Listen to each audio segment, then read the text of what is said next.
किशोर अवस्था के बारे में हम बात करेंगे। अब किशोर अवस्था क्या होती है? सबसे पहले तो आप लोग देखो कि आप लोगों ने यहाँ पर 9th में एडमिशन लिया होगा, ठीक है?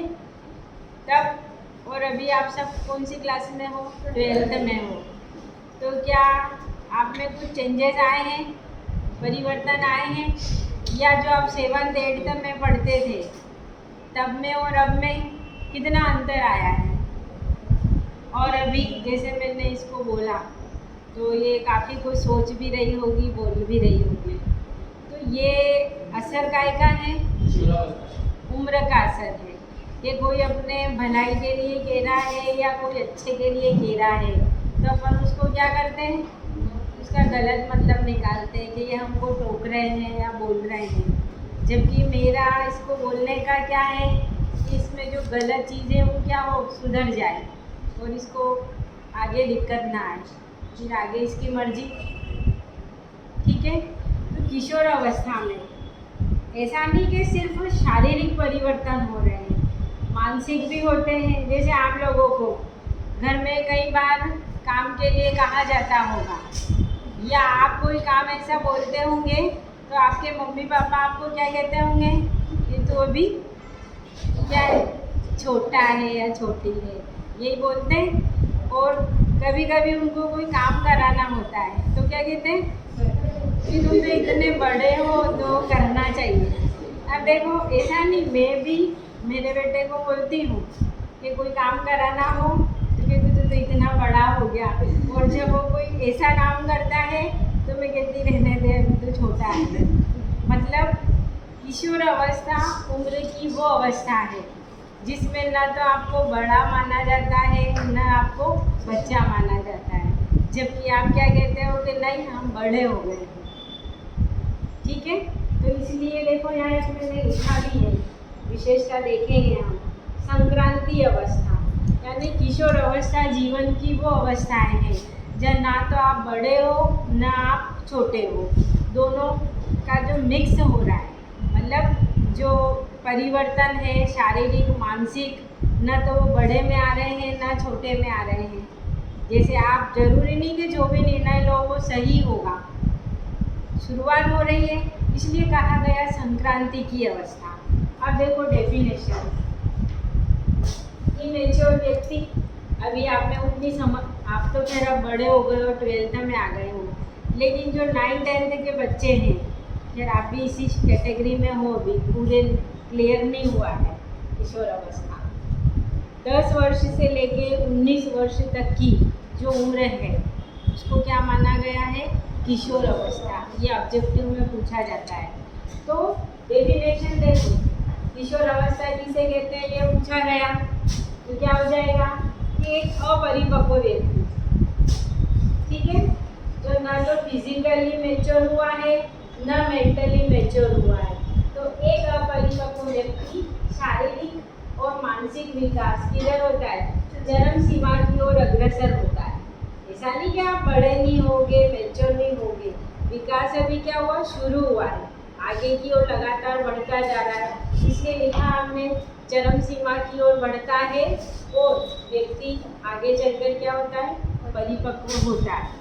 तो मैंने यह शब्द लिखा है परिपक्वता की ओर बढ़ता है, यानी अपरिपक्व व्यक्ति का शारीरिक और मानसिक विकास होकर वो परिपक्वता की ओर बढ़ता जाता है। तो इसी अवस्था क्या कहलाती है, किशोर अवस्था। अब ये बहुत इम्पोर्टेंट प्रश्न है, कहने में हमको लगता है बहुत सरल है और बेकार है, बाकी ऐसे प्रश्न परीक्षा में ज़्यादातर आते हैं। अब किशोर अवस्था की विशेषताएं क्या है? अभी हमने बात करी कि किशोर अवस्था संक्रांति की अवस्था है, मानसिक और शारीरिक, यानी न तो आप बड़े हो न क्या हो, छोटे हो, ठीक। दूसरा लिखा भावनात्मक अस्थिरता की अवस्था। अब आप देखो आपकी जो मेंटलिटी है अभी बिल्कुल कैसी है, अस्थिर है। आप किसी भी एक चीज़ के बारे में पहली बार में सही निर्णय ले लेते हो, जैसे आपने सब्जेक्ट लिया होगा बायोलॉजी, तो क्या पहली बार में डिसाइड था? हाँ, किसी किसी का होगा, ऐसा ऐसी बात नहीं है, लेकिन ऐसा नहीं, कई सारी चीज़ें ऐसी है जिसमें अपन सोचते हैं ये करूँ कि ये करूँ, ये करूँ, उससे बात करूँ कि नहीं करूँ।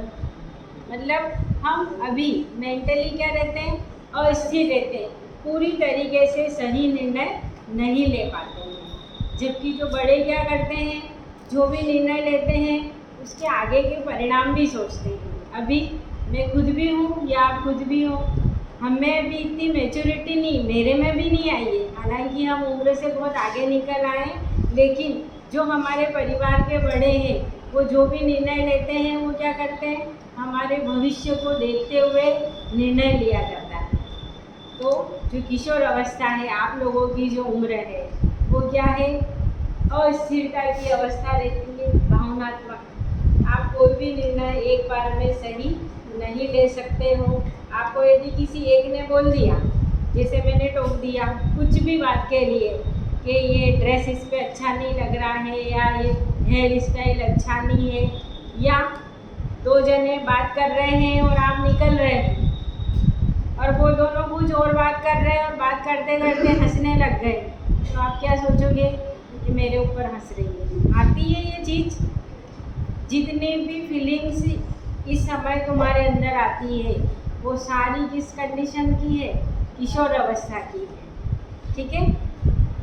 फिर इसके बाद समस्या बाहुल्य। अब आपके पास कितनी तरह की समस्याएं हैं। पढ़ाई की तो है ही से कि ये कॉपी पूरी करनी, वो करनी, ये करना, स्कूल टाइम से जाना, ये तो रूटीन है। इसके अलावा भी मैं कैसी दिख रही हूँ, ये ड्रेस अच्छी लग रही कि नहीं लग रही, और कोई मेरे को कुछ टोक तो नहीं देगा, मैं परीक्षा दे रही हूँ तो अच्छे नंबर आएंगे कि नहीं, और नंबर आ गए तो मेरी नौकरी लगेगी कि नहीं, या और भी एक्सेट्रा एक्सेट्रा दुनिया भर की। सबको मालूम है तुम्हारे साथ क्या क्या बातें आती है, दिमाग में आती है। इसीलिए लिखा कि इस समय दुनिया भर की प्रॉब्लम रहती है। अभी एक एक से पूछो या लिख कर दो मुझे, तो आप खुद कहोगे कि हमारी कितनी सारी समस्याएं हैं। और रहती है बेटा, हर उम्र की अपनी समस्या होती है। आपकी अलग है, हमारी अलग है। भले हम नौकरी में लग गए तो हमारी दूसरी वाली है। हर उम्र के साथ रहती है, लेकिन सबसे ज़्यादा समस्या किस समय रहती है, किशोर अवस्था। ठीक है। फिर अगला शारीरिक परिवर्तन होते हैं, फिजिकल चेंजेस। आप 7th 8th में क्या थे और अब क्या हो। अब आप लगभग मैच्योरिटी की स्टेज पे आ गए हो, 12th वाले बच्चे तो। लेकिन जो 7th 8th के बच्चे हैं, इनमें जो परिवर्तन आते हैं, तो कोई कोई तो इन परिवर्तनों से क्या होते हैं, घबरा जाते हैं, कोई स्वीकार कर लेते हैं, या शुरू शुरू में अटपटा लगता है। जैसे लड़कों के मूछें आ रही है तो नहीं, तो शर्मिंदगी महसूस होती है। जैसे ऐसा नहीं, मेरा बेटा भी है, अब वो बड़ा हो रहा है, 13 साल का हो गया, तो मैं उसको बोलती हूँ कि देख तेरे छोटी छोटी मूछें आने लग गई, तो वो कहता है मेरी हंसी उड़ा रही है। तो ये कोई आसानी से स्वीकार कर लेता है, कोई परेशान हो जाता है। तो ये परिवर्तन है जो समय के साथ सब में आते हैं और सब में होते हैं। फिर इस फिजिकल चेंजेस के कारण क्या होती है, भावनात्मक संवेदनशीलता आती है। आपकी हेल्थ, हाइट, चेहरा सब बढ़ रहा है, तो आप देखते हो मैं अच्छी लगी कि नहीं लगी, किसी को बढ़िया लग रही कि नहीं लग रही, मेरे बाल कैसे हैं, ये है। तो इन परिवर्तनों के साथ ये सारी फीलिंग्स भी आती है कि मैं सबसे बढ़िया दिखूं, सब मेरी तारीफ करें, होता है। ठीक है। इसके बाद अगली विशेषता क्या है, ये बचपन की पुनरावृत्ति। अब इसको ये क्यों कहा है हमने कि ये बचपन की पुनरावृत्ति है। देखो आप छोटे थे, जब आप कुछ भी करते थे तो कोई कुछ टोकता था, मतलब वो 3-4 साल में सब प्रसन्न होते थे। तो आप क्या चाहते हो कि अभी भी हम जो करें उससे क्या क्या हो, सब प्रसन्न रहे, हमको कोई टोके नहीं। लेकिन इस उम्र में ही क्या होता है, सबसे ज़्यादा टोका जाता है, क्योंकि यहाँ आप सुधर गए तो आपका जीवन बन जाएगा, और यहाँ आप बिगड़े तो फिर लाइफ क्या होगी, बिल्कुल कचरा हो जाएगी, बेकार हो जाएगी। तो कैरियर बनाने का जो साल रहते हैं 9वीं से 12वीं तक, ये जिसमें आपको अच्छे दोस्त, अच्छी संगत, प्रॉपर गाइडेंस मिला तो आपका जीवन संवर जाएगा। नहीं तो आप खुद देखो अभी क्या, अभी आप इतने बच्चे बैठे हो, इनमें से देखो आज से 10 साल बाद की कल्पना करो कि जो यदि सही चला पारिवारिक मार्गदर्शन में अच्छी लाइन से तो उसका करियर बनेगा, और जो नहीं चला वो क्या करेगा वो मैं बोलना नहीं चाह रही। इसलिए कभी कुछ गलत आदत भी है तो सुधर जाओ, अभी भी समय है। जो काम आप अभी करना चाह रहे हैं वो तो आगे सब होंगे, करोगे तो भी होंगे, नहीं है तो भी होंगे। तो हर उम्र का एक निश्चित कार्य है। अभी आपको पढ़ लिख कर क्या करना है, करियर बनाना है, तो आपका कंसंट्रेशन पूरा इसी में होना चाहिए। ठीक है। इसके बाद और उमंगपूर्ण कल्पनाओं की स्टेज। अभी आप सब तरह की बातें सोचते हो, मेरे यहाँ नौकरी लग जाएगी, ये लग जाएगी, मैं वहाँ जाऊँगी, इतने पैसे होंगे, मैं ये करूँगा वो करूँगा, हम ग्रुप में घूमने जाएंगे। मतलब जो खुशियों वाले जो विचार होते हैं वो इस उम्र में क्या होते हैं, सबसे ज़्यादा आते हैं। क्योंकि आप लोगों के ऊपर जिम्मेदारी तो कुछ है नहीं, है क्या? पैसे माता पिता देंगे, हमको तो क्या करना है, खर्च करना है और दिमाग के घोड़े दौड़ाना है, यही करना है। हाँ, यही होता है। इसीलिए लिखा है कि उमंगपूर्ण कल्पना की स्टेज। तो ये होती है किशोर अवस्था की विशेषताएं। ठीक है। अब इसके बाद ये तो विशेषताएं हो गई। अब जो आप लोग प्रॉब्लम फेस करते हो, किशोर अवस्था की समस्याएं, देखो लिखा मैंने क्या है, किशोर अवस्था समस्याओं की आयु। ठीक है। और अब ये समस्याएं कैसी हो सकती है, सामाजिक हो सकती है, आर्थिक हो सकती है, व्यक्तिगत, भावनात्मक और मनोवैज्ञानिक, ये इतनी तरह की समस्याएं रहती है। साइकोलॉजिकल, कोई मेरे को देख के हंस क्यों रहा है, मैं ऐसे निकल रही हूँ तो सब मेरे को देख रहे थे, नहीं देख रहे, मैं निकल रही हूँ तो मैं कैसी लग रही हूँ, इसने मेरे को डांटा टीचर ने तो सबके सामने क्यों डांट दिया, और मेरे पास अच्छी कंपनी का मोबाइल नहीं है और मेरी फ्रेंड के पास तो है। ये आर्थिक समस्या, वो इतने सारे कपड़े हैं उसके पास और मेरे नहीं है। मतलब देखो सब तरह के विचार आते हैं कि नहीं तुम्हारे दिमाग में, बोल दो कि नहीं आ रहे, आते हैं। इसलिए कहा गया समस्याओं की आयु। ठीक। अब नैतिक समस्या क्या होती है, नैतिक समस्या। अभी आप बॉयज़ इधर बैठे हैं, गर्ल्स इधर बैठी है, किसी ने कहा क्या ऐसे बैठने की? मैंने तो नहीं कहा, लेकिन हमारे दिमाग में भर दिया गया है कि लड़कियों से बात नहीं करना, लड़कों को, उनसे कहा गया लड़कों से बात नहीं करना। यानी समाज के जो कुछ नियम बना दिए गए हैं, और ऐसा नहीं वो हमारे फायदे के लिए ही बनाए गए हैं। तो समाज के नियमों का पालन करना, जिन लड़कों के लड़कियों के साथ आप बचपन में खेलते थे, अब 9th-10th में आकर क्या कहते हैं, नहीं खेलना, नहीं बात करना, नहीं देखना, घर के बाहर खड़े रह जाओ, दिखे तो डांट के ने अंदर भगाते हैं, शाम के समय घर से बाहर नहीं निकलने देते हैं, 10 बातें पूछते हैं। तो ये क्या है, सब नैतिक समस्याएं हैं। और कुछ नैतिक कर्तव्य भी हैं हमारे समाज के प्रति, परिवार के प्रति, तो हमको उनका क्या करना है, पालन भी करना है। ठीक है। फिर दूसरी लिंग भेद की समस्या, ये सबके साथ हर परिवार में है, भले वो कितना ही पढ़ा लिखा परिवार हो या कम पढ़ा लिखा हो। आज भी हमारे भारतीय समाजों में लड़के और लड़कियों में क्या होता है, डिफरेंस होता है। परवरिश में या कहीं उनकी इच्छाएं पूरी करने में लड़कों की पहले की जाती है, तुम्हारी बहनों की रहती होगी, और लड़कों की इच्छा क्या होती है, पहली मानी जाती है। आज भी हमारा भारतीय समाज पुरुष प्रधान समाज है। तो लिंग भेद की समस्या, तो जिसके साथ नहीं हो रहा है वो तो ठीक है, लेकिन जो फेस कर रहा है, जैसे एक परिवार में लड़का पढ़ने में सामान्य है और लड़की बहुत ब्रिलियंट है, बहुत अच्छी है, अब उसको पढ़ लिख के आगे बढ़ना है, कोचिंग लेने बाहर जाना है, तो क्या भेजते हैं? क्यों, तुमको भेज देंगे?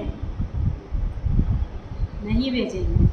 क्योंकि सोचेंगे क्या करना है, लड़की है पराई घर जाएगी। देखो मैं हो सकता कुछ कड़वा लगे, बाकी यही सत्यता है। वो लड़का भले कुछ भी नहीं करता है तो भी अरे ये तो अपना ही है तो उसको भेजेंगे, भले वो जाके हो क्या होगा, रिटर्न कुछ नहीं आना है फिर भी।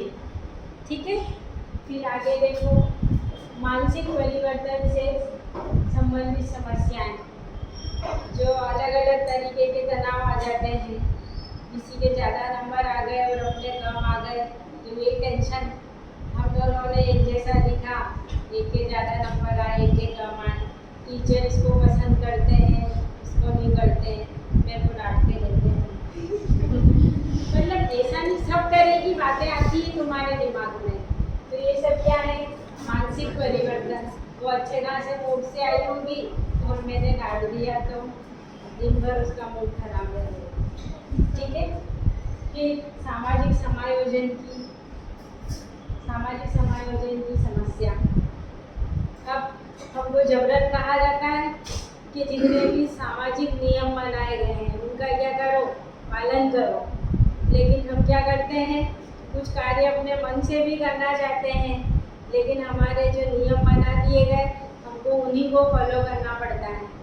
और जब नहीं करने देते हैं तुम लोगों को तो क्या होती है, टेंशन में आ जाते हैं, तनाव में आ जाते हैं। ठीक, तो ये हो गई सामाजिक समायोजन की समस्या। फिर अगली जो सबसे मुख्य समस्या होनी चाहिए मेरे हिसाब से, तो बाकी है पर बाकी को अपन इग्नोर कर सकते हैं, ये समस्या होना चाहिए मेन। कौन सी, कैरियर की। अभी है कि 12th कर लिया तो आगे आप क्या करोगे, बाहर पढ़ने जाओगे कि यहीं कॉलेज में एडमिशन लोगे, या कई बच्चे तो सब्जेक्ट बदल लेते हैं। ठीक है, तो कैरियर निर्माण की चिंता रहती है कि हम पढ़ लिख कर क्या बनेंगे और क्या नहीं बनेंगे। तो ये है किशोर अवस्था की डेफिनेशन, विशेषता और किशोर अवस्था की समस्या। ठीक है।